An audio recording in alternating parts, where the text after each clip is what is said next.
Hello and welcome to SLE Equipment here in Nashville, Tennessee. Today we're doing the instructional video for this 8.5 by 12 white with blackout package concession trailer. First thing we're going to go over today is the power supply. So for our purposes today, we are running off of our supplied shore power. So when you're ready to plug the unit in, please make sure your power supply is turned off. It says 240 volts of electricity. It is a very dangerous amount of electricity. We don't want to see anybody get hurt.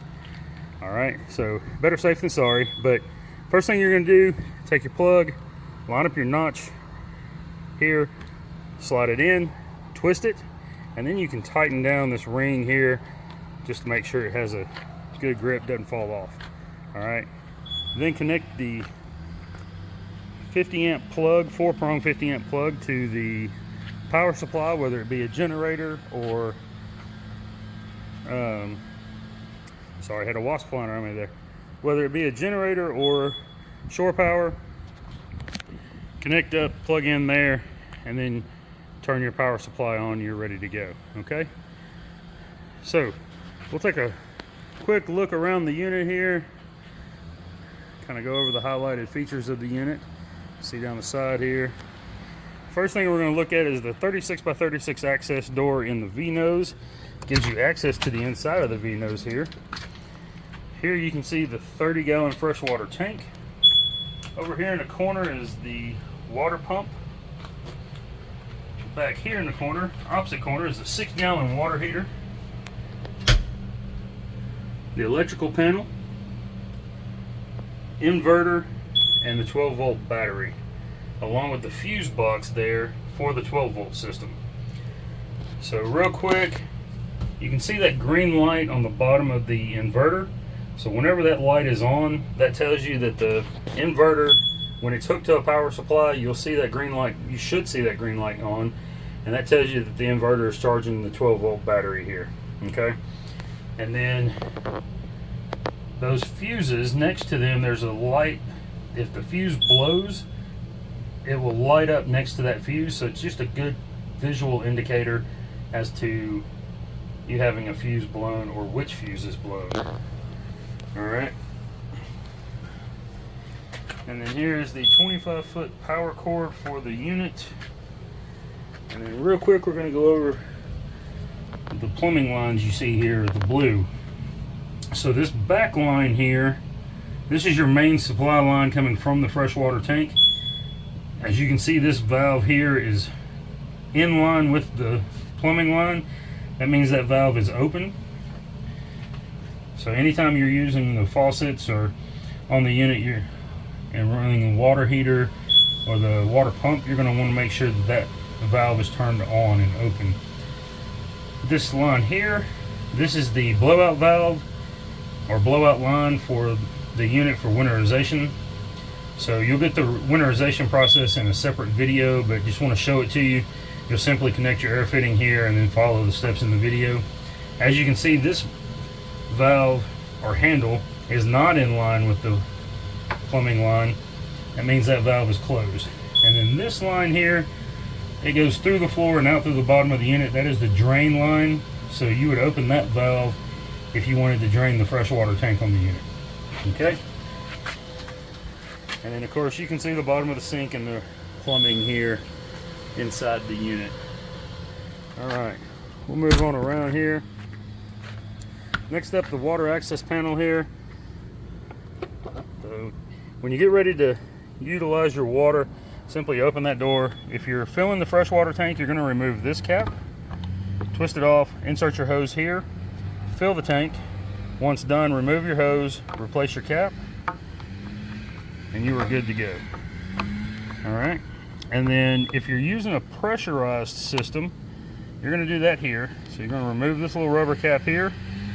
This is a typical garden hose fitting, so just attach your hose there, turn the water on, and now you have access to the pressurized system. So the pressurized system bypasses the freshwater tank and supplies water directly to the water heater and the faucets there. All right, and your key to the water access panel there will be hanging around the faucet inside the unit. All right, next up, we're going to take a look at the waste tank drain. So the waste tank drain, this is simply remove this cap or this cap depending on which size hose you're using. This cap is for like a garden hose, and then this is a 3-inch hose that you can buy on Amazon or any RV and camper store. All right, so you're going to remove whichever cap you're using, attach your hose, and then once you're attached, slide this valve out to the left here. That'll open up the drain, allowing the contents of the waste tank to drain out. Once complete, push that back in place and then replace your cap. All right, next up we have the 3,500 pound axle with black steel wheels. So quick note here, in behind this, the hub here, there's a little rubber cap right there. Behind that cap is a grease fitting. Once every 10,000 miles or 1 year, whichever comes first, you're going to want to remove that rubber cap, take your grease gun, connect it to the grease fitting there, and fill that fitting properly.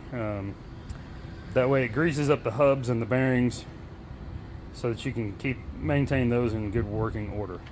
All right, and we will move on around to the back of the unit here. On the back side here, you see the 36 by 78 inch tall door, LED floodlight above the door, and then down here in the corner is the license plate holder for the unit. Moving on around, here's a look down the side of the unit. You can see the concession window, the 2 lights, floodlights, LED floodlights on either side of the concession window there. Take a closer look at it, at the concession window.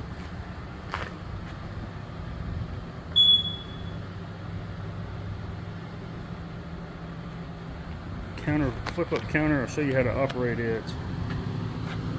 Simply come here, depress one latch down, rest your elbow or arm against the underside of the counter, depress the second latch, and that lowers right down there.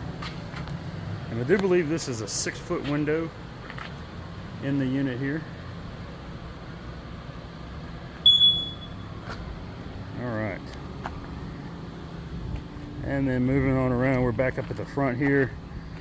So the last or next thing we're going to talk about, you see here the 100-pound propane tank inside the propane cage. Has the regulator and gas hose on it. So before we get into the operation of the gas, first thing we're going to do is go back inside, or go inside the unit here and go over first steps. All right. So first step, before turning your gas on, you're going to want to make sure that your concession window is open. After making sure that that's open, come up here, right up here at the sink on the driver's side, you'll see this light switch. That's for your exhaust hood. So you're going to flip that on. As you can see, the lights, the 2 LED lights on the hood, they come on with the hood. You can probably hear that running in the background. So once you open your concession window, turn on your exhaust hood, next thing you're going to want to do is check the knobs on your appliances, make sure that they are all turned off and in the off position. Once we're certain that all the knobs are in the off position, we're going to exit the unit, come back up to the front here, and we'll turn on the gas now.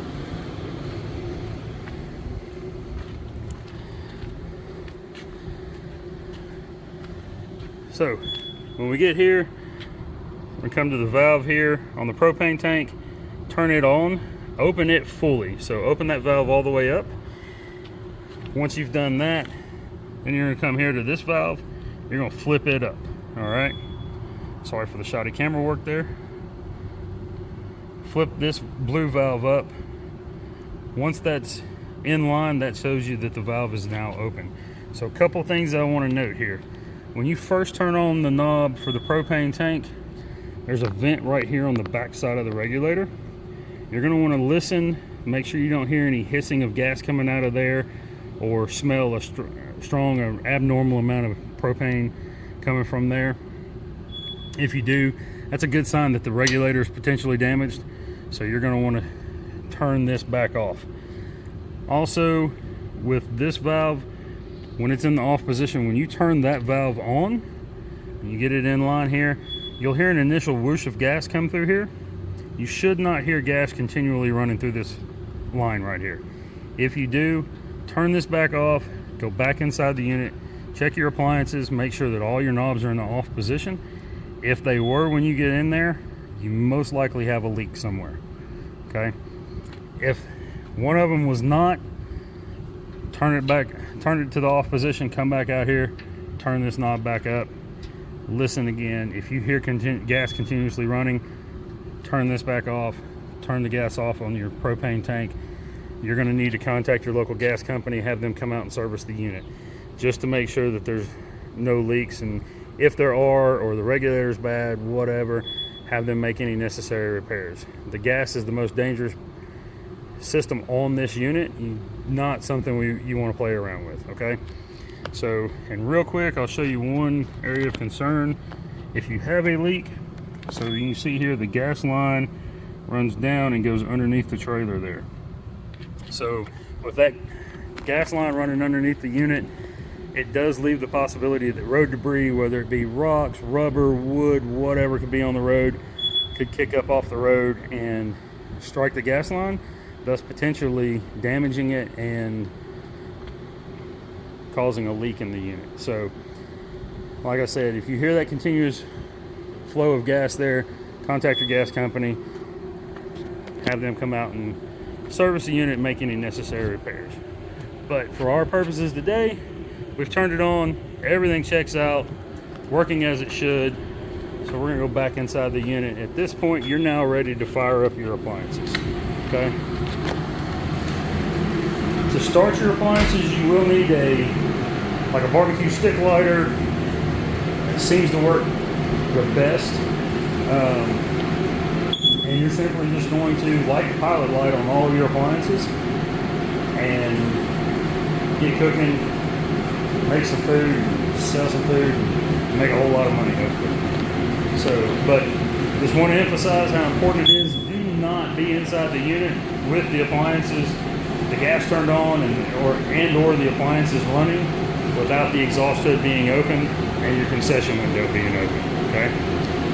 All right, let's go over this exhaust hood real quick. So, as you can see here, you have 3 grease filters in the exhaust hood.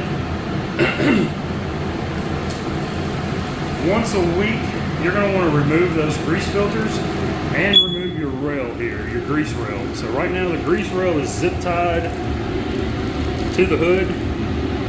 When you take possession of the unit, you're going to want to remove that, and then it's got a couple little notches on the rail that mount up on these little studs here. There's one there and one right here. So you're going to want to mount that grease rail. Once a week, you're going to want to take the grease rail off, take your grease filters off, wash them with just a good soap and warm water, and then underneath this piece of paper here, wrapped up to that air filter, there's a grease cup there. That's going to mount right here, and that grease that runs off the rail will fall into that cup.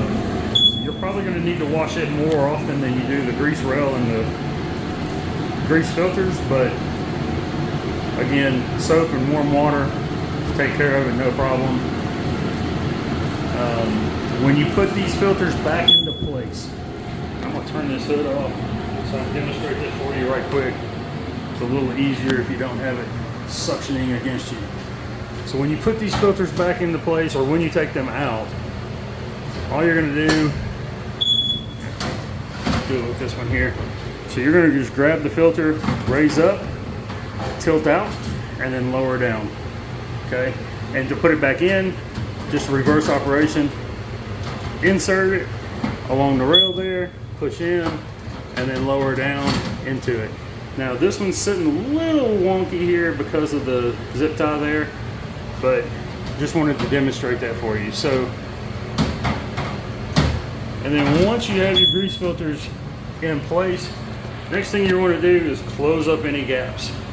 All right, just make sure that those gaps are as tight as possible. I'll show you what a good gap looks like right here in between these two.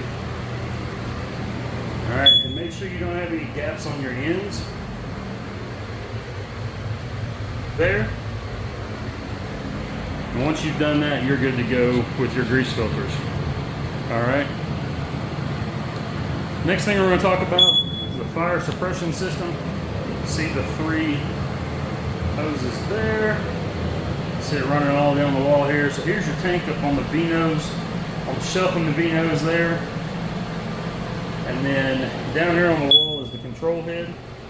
If for some reason you were to need to manually discharge the fire suppression system, you do that simply by grabbing the ring here, much like a fire extinguisher. Give a good firm pull, breaking this little seal there.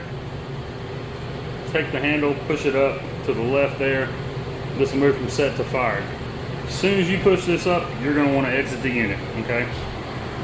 You don't want to be inside the unit when that system discharges.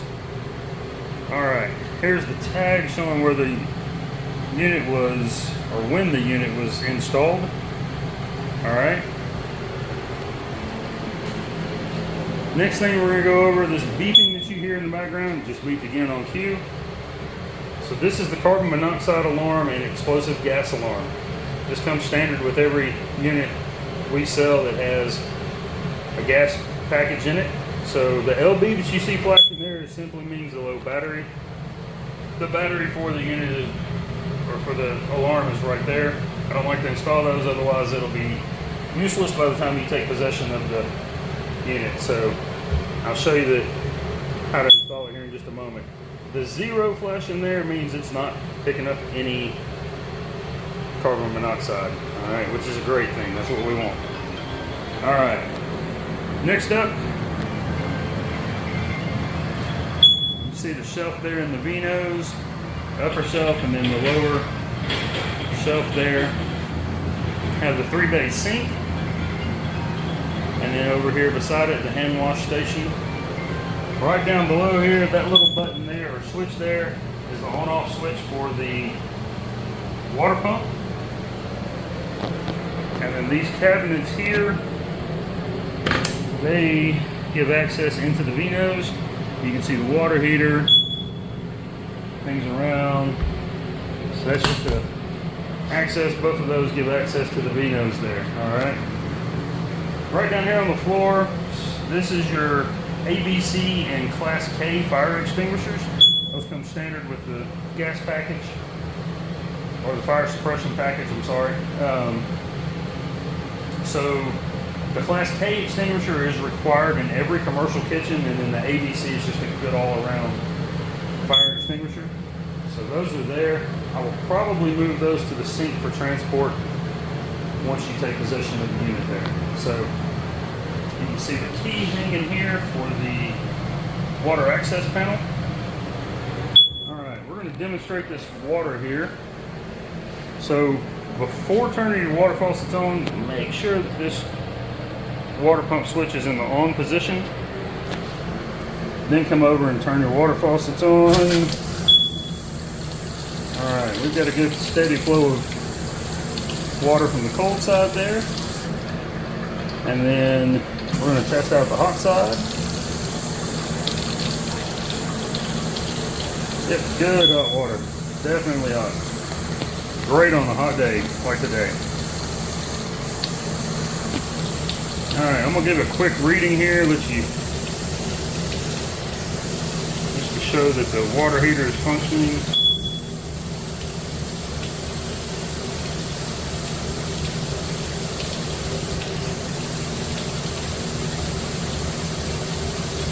.120 is what I like to see. And it's not been plugged in as long as I like to have them, but it looks like it's going to get there, oh yeah, easily. So up to 120. Right now that thing is set to max, so you want to adjust that to whatever temperature you desire. I set it to max just so that it heats the water as quickly as possible. So real quick on that water heater, as you can see here, or as you saw with that side, and I'll show you on this side too, you see that good steady flow of water? That's what you're looking for before you plug your water heater in.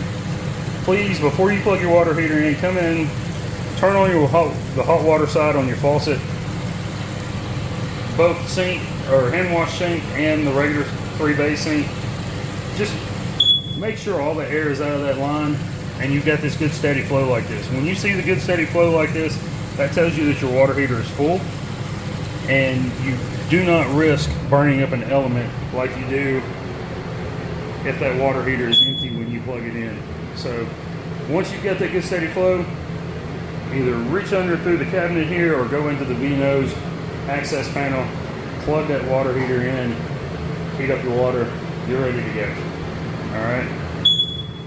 And I suggest to everybody when I do these videos, make it a habit at the end of the day when you shut everything down, unplug that water heater. That way if a cold front come in and the temperature dropped below freezing and you had to do the winterization process real quick, you may not be thinking about unplugging that water heater.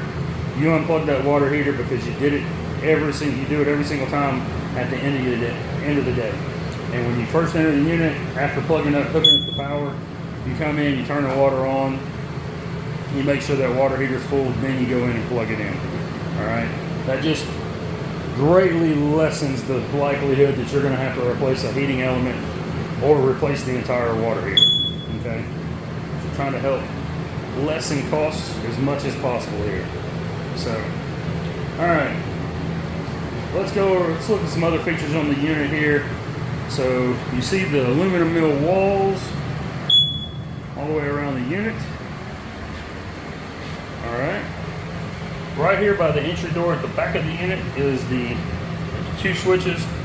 One controls the lights inside the unit. The other one controls the LED lights that shine out the back, and the 2 next to the concession window there. Okay. Got a few plugs around the walls here. We'll check those right quick. Let you see those working. These 2 lights together means the plug is functioning properly. That's good.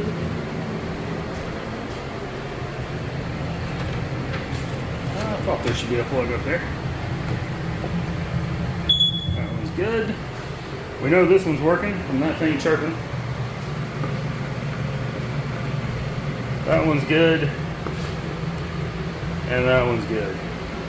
All right. The unit does have the rubber coin flooring. We have an LED light here toward the back, one up at the front, and then you can see the AC and heat unit. On this AC and heat unit, this first switch up here, that's your off switch and your on-off switch.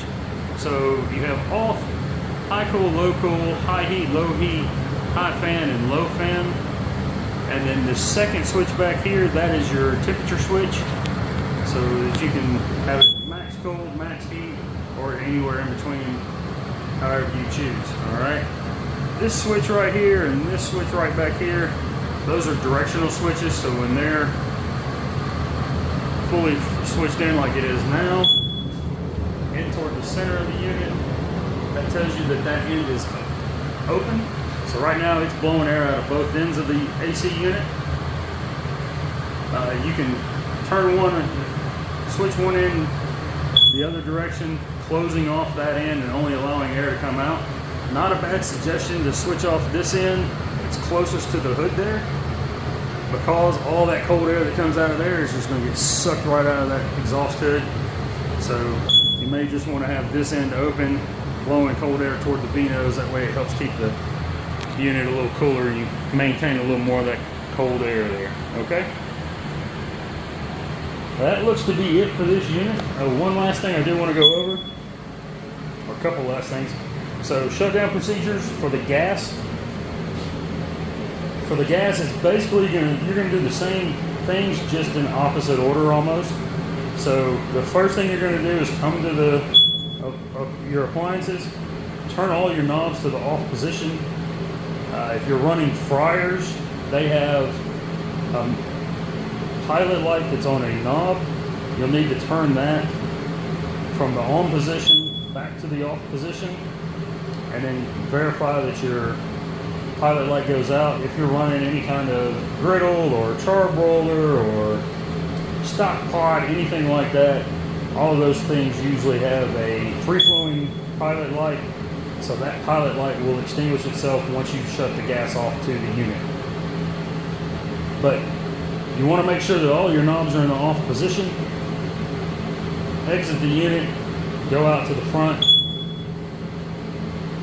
turn your valve off. We'll walk out here and check that now.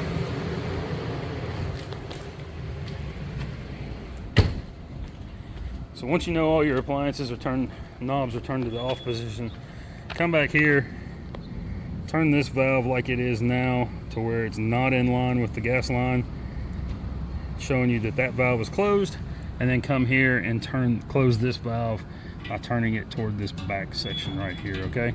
So you're going to turn that all the way off. Once you've done that, then at that point, now you can turn off your exhaust hood.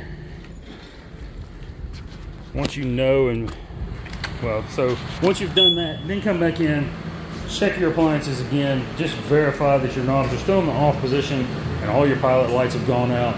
Then at that point, you can shut off your exhaust hood and continue on with your cleanup and shutdown procedures for the rest of the day, okay? Again, I do advise that you unplug the water heater at the end of the day.